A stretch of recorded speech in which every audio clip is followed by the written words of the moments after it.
Sportag hat früher schon Kunden betreut, die ein bisschen auf die Rennstrecke. Das war aber vor allem eigentlich mit Strassenauto. Und 2010 haben wir eigentlich angefangen, professionell Rennsport zu machen. Das heisst, wir haben einen Lastwagen gekauft und wir konnten gescheit transportieren. Und somit ist das eigentlich dann relativ schnell gewachsen.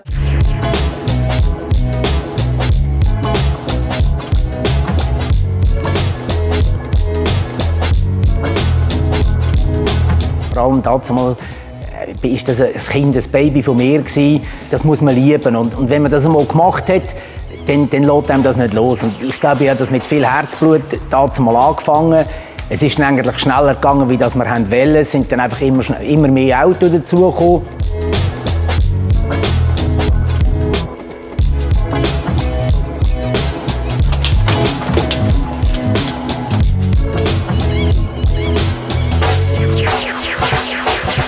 Weil wir einfach das Ganze nicht einfach nur das Auto vorbereiten, wir gehen auf die Rennstrecke, der fährt ein bisschen rundherum. Wir sind weitergegangen, wir haben geschaut, dass wir auch die Fahrer haben können fördern oder wenn wir gemerkt haben, ja, das bringt jetzt eigentlich nichts mehr mit dem Auto, haben wir ihnen gezeigt, was wäre der nächste Schritt und sind mit ihnen eigentlich auch die Schritte weitergegangen. Wir sind heimgegangen, wir haben dann noch justiert, angeschaut, noch einmal geschaut, was haben wir nicht gut gemacht, was könnten wir noch verbessern.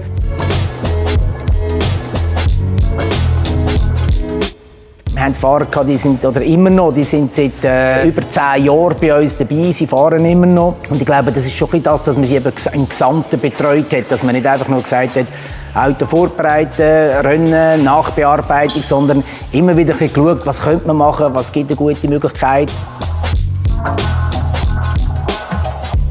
In den letzten 2 Jahren, sagen wir jetzt so ab 2020, ist es sicher noch ein grosser Schritt gewesen, auch mit dem Zuzug von Marcel Fessler. Mit seiner Erfahrung hat er sicher auch viel noch einmal verbessern. Und ich glaube, 2022 ist das Jahr, wo wir eigentlich den grössten Schritt nach vorne machen, indem man wirklich bis ins Detail noch extremer geht und das halt wirklich noch mehr professionalisiert. Und ich glaube, das ist auch der richtige Weg. Wir sagen nicht einfach, da sind Daten vom Auto und da ist das Video.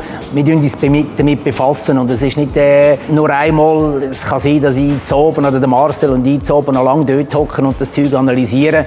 Wir probieren halt wirklich, den Fahrer zu formen, dass er das sieht, dass er weiss, wo er Zeit verliert oder wo er schneller ist wie die anderen. Und ich glaube, das ist eigentlich ein bisschen der Unterschied, dass wir das halt wirklich mit Herzblut machen. Und ich glaube, das merkt man und das ist auch das, was wir als Feedback von unseren Kunden zurückbekommen.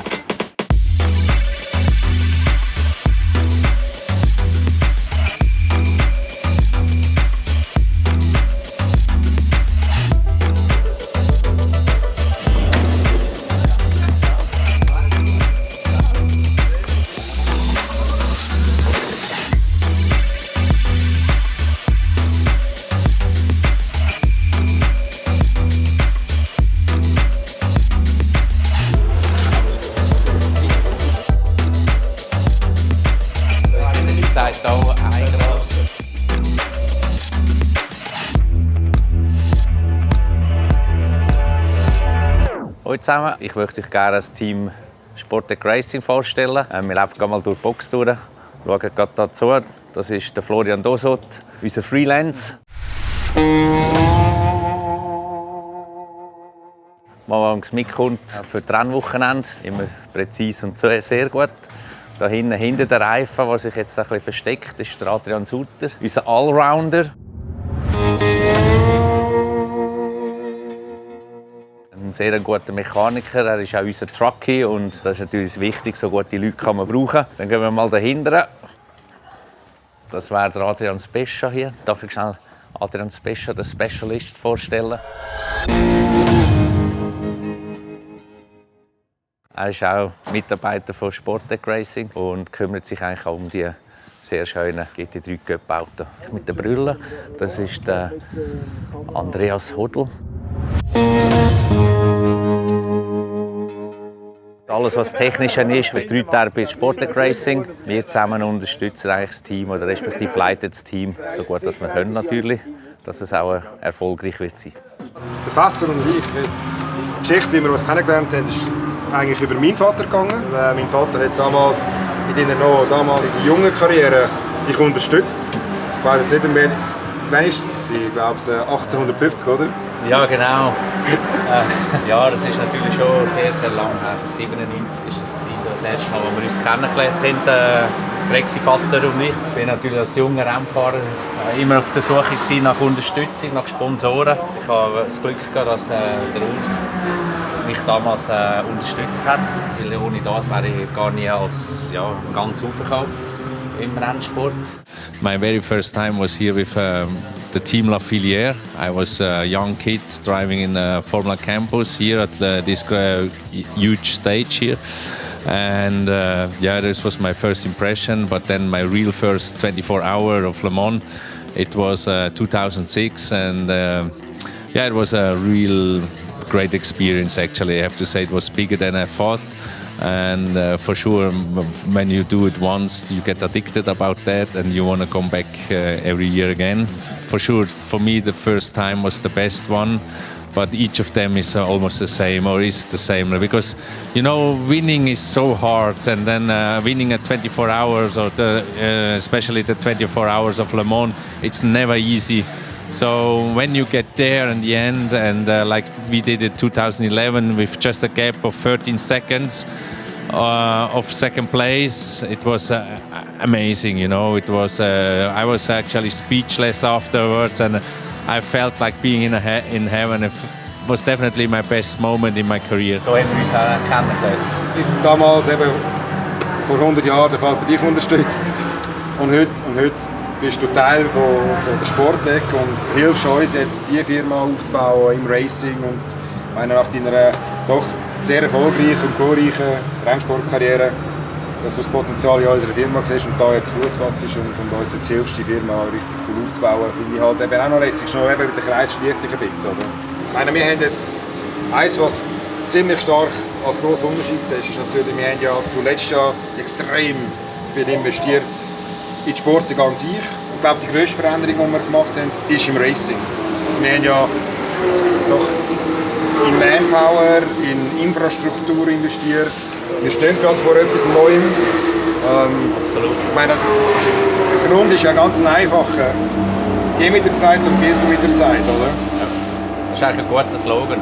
Als ich bei Sportec dazugekommen bin, letztes Jahr frisch in meinem Job als Head of Motorsport, habe ich mal alles und Fussen mal genau gesehen, wie läuft das ab, wie sind wir aufgestellt auf der Rennstrecke. Ja, da sind wir wirklich nicht mehr mit der Zeit gewesen. Das ist einfach einmal, das hat sich so gegeben. Jetzt haben wir ein Konzept. Wir haben recht viel investiert in unseren Auftritt auch auf der Rennstrecke, sei es in den Boxen, aber auch hinter den Boxen mit dem neuen Trailer, den wir haben, professioneller werden. Und zum Schluss, es ist die Frage gestellt worden, wer von uns zwei schneller ist im Simulator. Wir wissen beide. Und jetzt sagen wir vor der Kamera, nein, das stimmt weil nicht. er trainiert mehr. Das stimmt nicht. Ich kann dich sagen. Oder wenn du mit ihm fährst, dann kommt er von hin und stößt, ja, er ist ein Scheisser auf dem Simulator. Das stimmt gar nicht. Er bremst immer so früh und dann fährst du halt, dann verklopfst und magst nicht mehr stoppen. Nein, ich muss sagen, momentan ist er, weil er auch natürlich viel mehr fährt, Stunden, jeden Tag, das ist auch gelogen. Das stimmt nicht. Das ist gelogen. Und ich habe halt manchmal noch 5 Minuten Zeit und Nein, aber wir können, du kannst sagen, eine Strecke, die du nicht kennst und ich nicht kenne. Ja gut, aber das ist ein Deal. Und also, nicht gleich viel Zeit. Also, das machen wir. Gut.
zum ersten Mal in diesem Jahr haben wir ein Qualifying im Regen, sprich Regenreifen anziehen, Setup anpassen.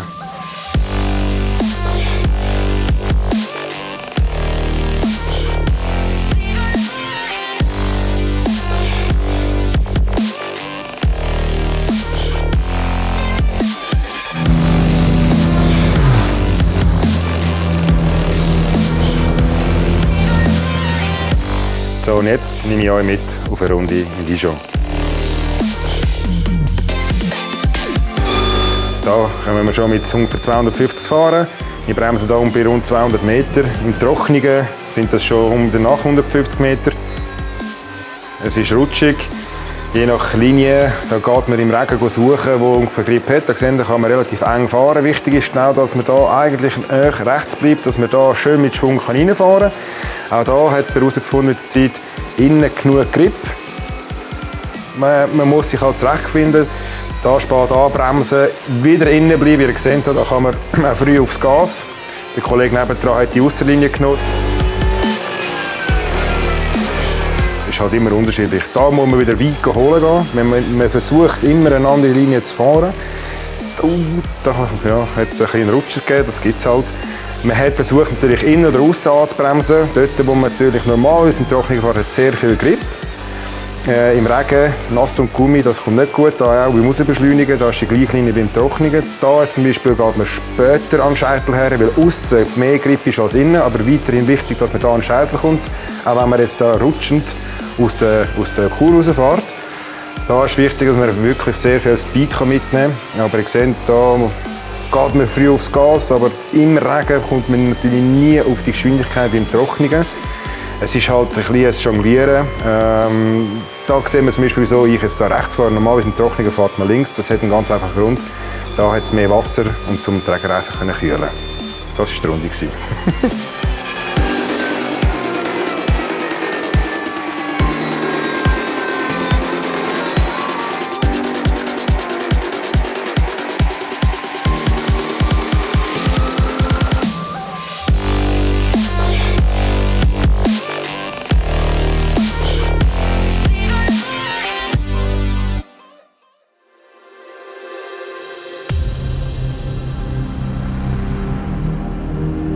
Wie ihr hier seht, die Wolkendecke reisst auf. Das hat für uns ganz klar bedeutet, wieder Slicks anziehen. Hier noch in der Boxenfahrt ist alles nass, aber die Strecke hat relativ schnell getrocknet.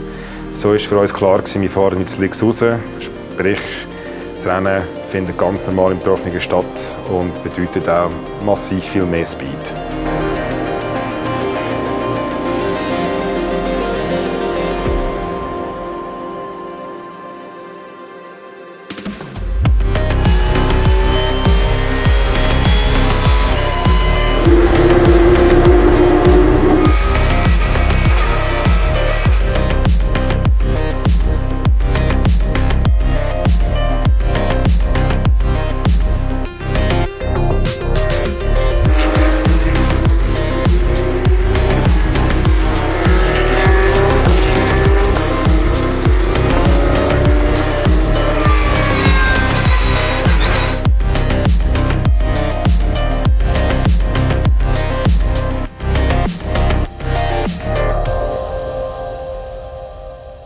Dritter Platz, das war die Zielüberfahrt. Eigentlich ein super gutes Rennen. Ich hatte den zweiten Platz leider vor gegen den Ferrati, aber gleich hat gelangt für den dritten Platz. Und von dem her eigentlich nicht so schlecht gewesen.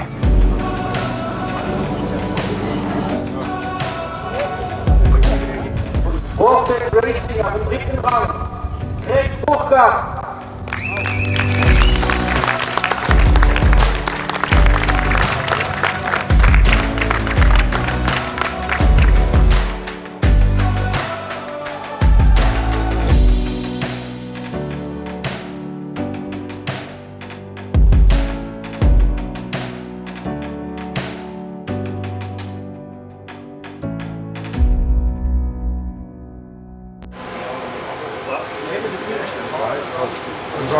Wo startest du nachher nicht so?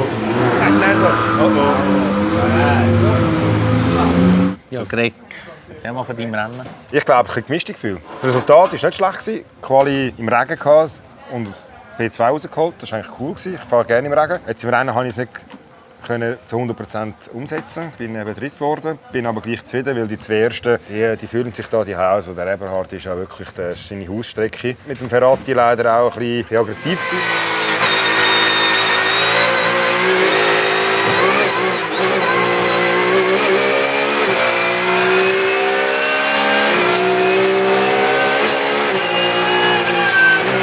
Das Rennen gleich fertig machen, zufrieden mit dem Resultat, aber unzufrieden mit der Pace. Ich schaue es natürlich jetzt aus Teamsicht natürlich auch an. Im Qualifying sehr überrascht eigentlich auf der einen Seite mit ganzem Team, mit einem guten Teamergebnis. P2 ja, von Greg, P4 vom Käli und vor allem auch der Thomas Brauch mit P7 ganz stark gefahren im Quali. Stark. Aber ich glaube, vorne haben wir einfach die Pace nicht ganz mitheben, weder du und weder der Käli. Und jetzt hoffen wir, dass wir es aufs Rennen 2 umsetzen können. Dann greifen wir hoffentlich wieder an.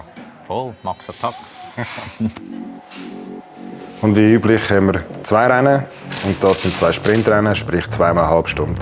Und ab und zu haben wir auch noch ein Endurance-Rennen, das über eine Stunde geht.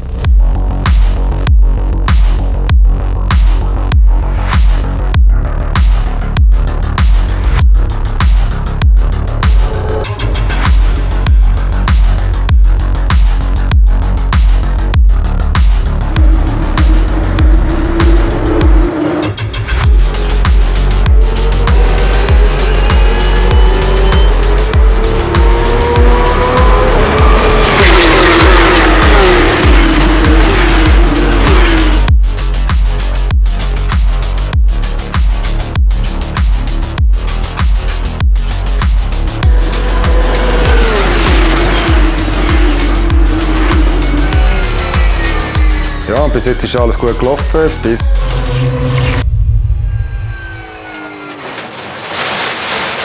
dem Fehler von mir, da habe ich es einfach übertrieben. Das war dann am Schluss das Resultat. Fuck!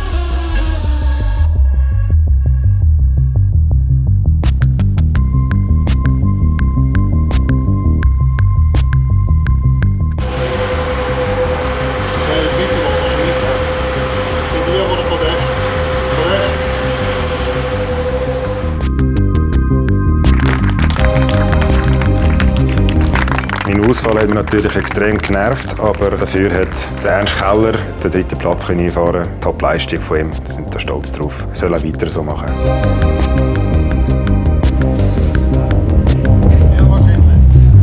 Greg!